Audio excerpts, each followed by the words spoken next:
What's going on, everybody? It is Luke, and today we're going to be going over a really interesting topic. So what the title of the actual video is about is, yes, there's a little bit of a clickbaity ending about how to turn negative or minus into 40k, but that's just an example of what this method created for me last year, at the end of the year. So it's just a reflection on me doing this, and the way I perceive this created the outcome, which I'll share, and that a lot of you would have already seen, but I'll share it later on in the video so you get to see.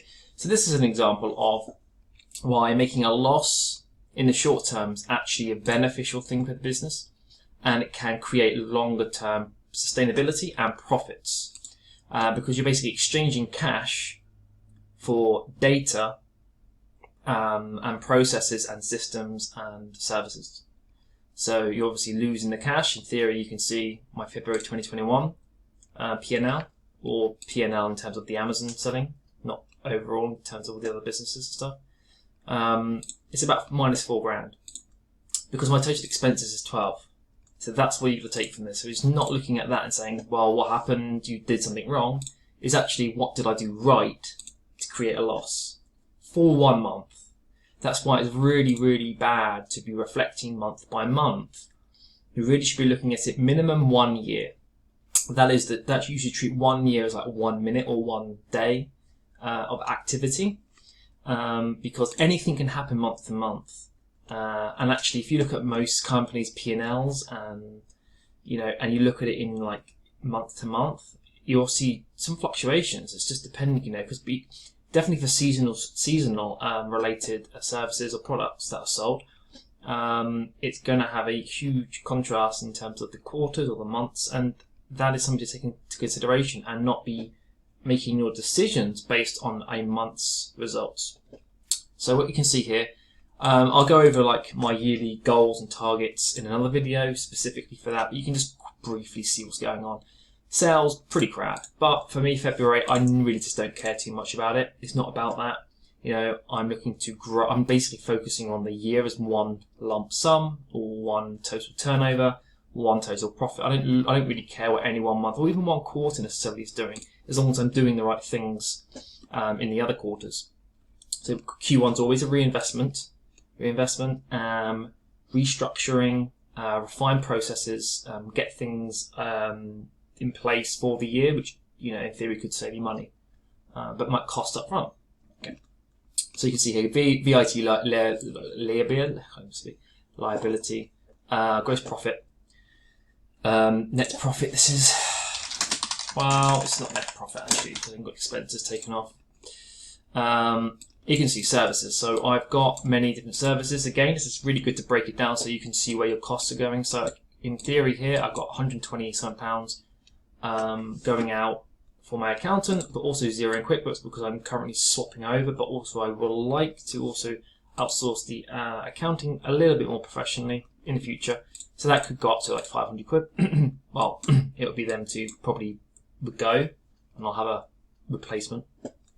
I've got some generic services here, anything that's up in the 15 to 50, as long as you're not going crazy with them. That's sort of little admin ad hoc. I've got another ad hoc there, that's just mini transactions. I think I've got the phone bill in that, like my O2 bill or something like is in there. Things that are related to business, but they don't really have the cost is not actually to, so I banked it in one. Some stuff like Canva. My VA services has now obviously increased since before because I've now got 3 virtual assistants full time. And also I think I had some sort of hiring cost in there as well, like 150 quid. So that's probably a little bit higher than it would be, but again, nothing great. If I've got 12 grand expenses, the last thing I'm worried about is 750 quid of VA services, yeah? And pallets online, shipping pallets. There's a saving to be made by shipping pallets, so in theory, even though that's a cost, I'm saving money by doing it the traditional way, which is a standard UPS partner carrier through Amazon. So yes, there is that, but that means I'm making, in theory, a little bit more here. Well, not on the VAT, but you get me, because it's not taking out the UPS fees that it would if you were just shipping.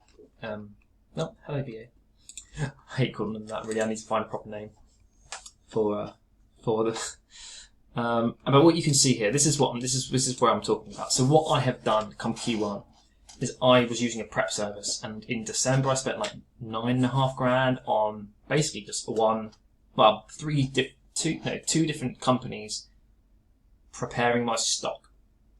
Because I'm not in England anymore. I don't live in the UK. I'm not doing my own stuff. I outsource that. Obviously, there's a cost, like anything, but you've got to decide at what point do you outsource things to make the next leg up in your strategic implementation of what you've got basically planned for your business. You can take every stage as it comes, and each one's different. But for me, it was really to pass that baton on, and go from there. So what you want to look at now is, you can see here, the prep fees is really high, considering the month of Feb is not a high month in terms of, so my prep fees is that, but in December, or around that time, it was about £9,500, so it's not massively off that. And again, I actually had to buy prep basically boxes, like 2-3 pallets, and some prepping materials. Because what I've done now is I'm trying to phase out to a warehouse where I hire a staff in, basically a guy that I know, he has a warehouse. He already has staff that do everything for him, but he's going to hire someone for me. I will pay their full-time wages.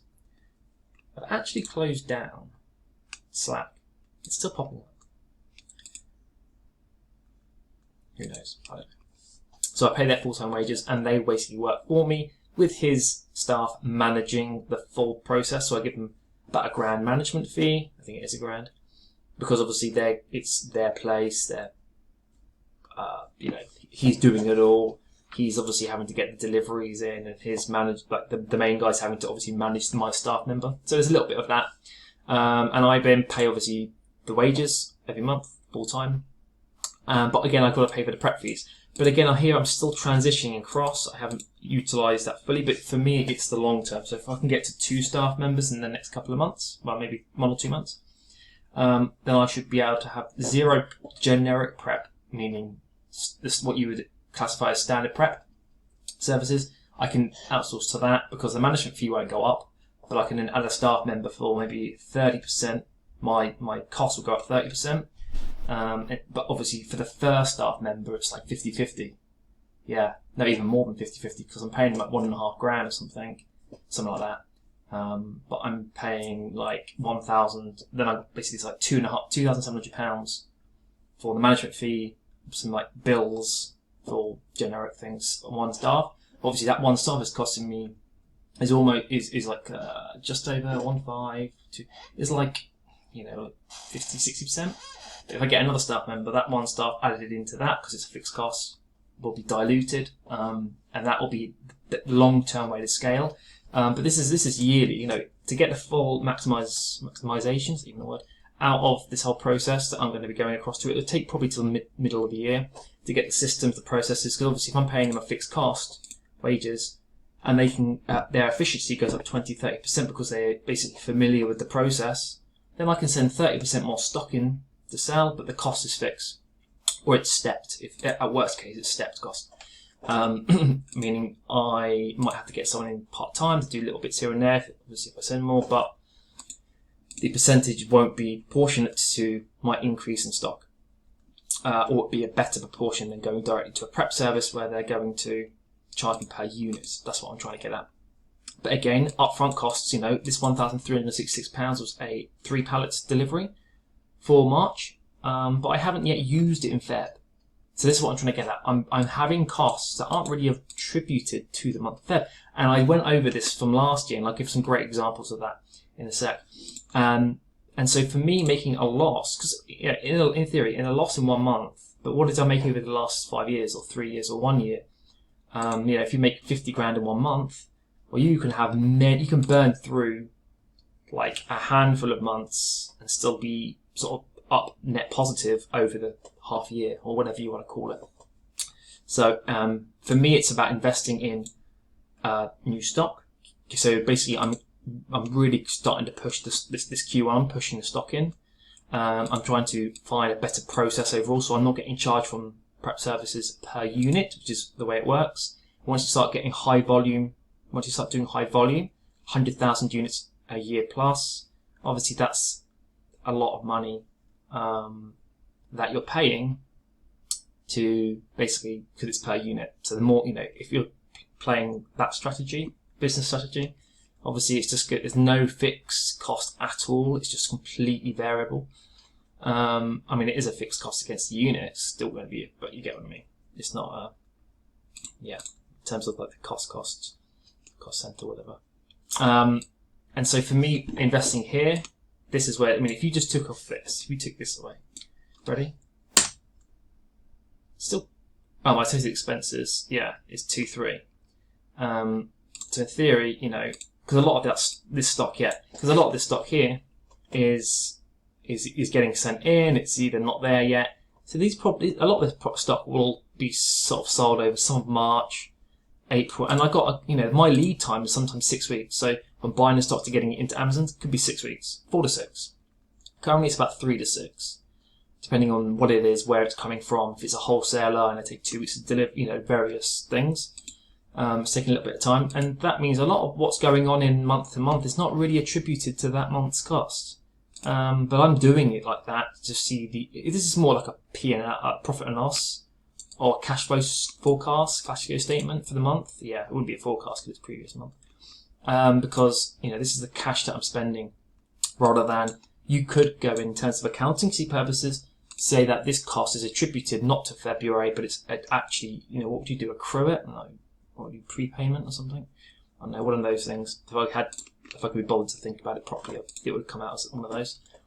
What do you do? Prepayment, wouldn't it? Yeah, prepayment. But again, I'm not worried about that. I'm looking to do it here. Same with the VAT liability. I've gone over 1,000 times. Is that if you keep leverage? I leverage my VAT, not the quarter to quarter. Sorry. So if you do that, the 3 month January, February, March is. If you add January, February, March up on the VAT liability, it may not actually be, and if you add those up and what you actually then pay might not be the same because of the way VAT is calculated. So it's just really important. That's going off the topic a little bit, but it's really important to actually see this as a positive. For me, this is a positive. I obviously don't want to burn through 20 grand in a month, but if there's a reason to, then maybe it's worth it. For example, if you're going to go buy a property, now yes, that would be on the balance sheet. You wouldn't have it. It wouldn't even show up here, to be honest. So that's why it's, for me, I would add it in. Would I add it in? I'd probably add it in at the bottom just to see, but I wouldn't add it actually in. No, I wouldn't. No, I don't think I would actually. No. So ignore that part. But then what I want to quickly do is just jump over to this. This is the example I want to give. So this is October last year. Again, my prep fees was 6.8. So actually, very similar in terms of this. This is a good example. So it's basically the same, isn't it? Here you can see I basically did in last October the same, 68.11. Yeah, for Feb 68 and 11. Now the reason the VAT is all different and stuff is because obviously I was selling here. I would have been selling higher. I would have been selling 20% products before. Well, now it's split a lot more because Christmas is a lot more 20% products than it is anything. But what you can see here is, again with the prep percentage it's all in. Here, it was like 9. Basically, that cost there for all prep and related prep services is nearly 10. Well, it's basically 10. This is 6.8. But it's not really related to the sales. So you got to be really, really, really smart about how you're perceiving these, because you don't want to be making a decision based on your monthly profits. I don't want to be going, oh look, I made that, I'm going to have to cut back. That's not the right way to think about it. That's not a business mindset. That's like a emotional, kind of like an emotional. What is it like? What part of the personality is that? Like the monkey brain or something, or the reptilian? I don't know. One of those. Just research it. Where it's like, you feel like you'll have to protect yourself here. To the reptilian brain is looking at that and it gets emotional and it starts thinking, oh my god, I've lost it, but really you haven't. That's not a loss. It's an investment for me. This is a strategic investment to maximize profits later on in the year, to overshadow that and make, basically, if I let's say over the year there's 20 grand of losses over the 4 or 5 months, but maybe I'm going to 3x that, so I'll make 20 grand for the losses. losses. It's not, expenses is probably the best way to say it. The expense loss, because whatever I'm doing here to spending it is creating value in terms of the data information. I'm investing time in data, however that could work in your business, and that works for business services and systems, which is I'm basically the services I'm switching. That obviously has costs, setup costs. It also has transitional costs, meaning a lot of these, for them to get to their utilized output, how much they can do per month, is going to take a little bit of time as well. So over time, more should be done for the same costs.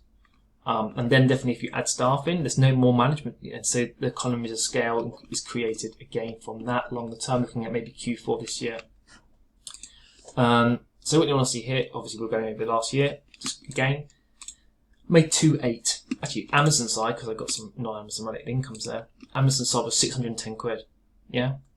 And you would think, what? But obviously my expenses were... Okay, added the VAT in there. And then you jump to November, and you'd be like, okay, money's going up. Yeah, it's going up. Still, but obviously this is still high, and you're like, wow, my sales turnover was like double.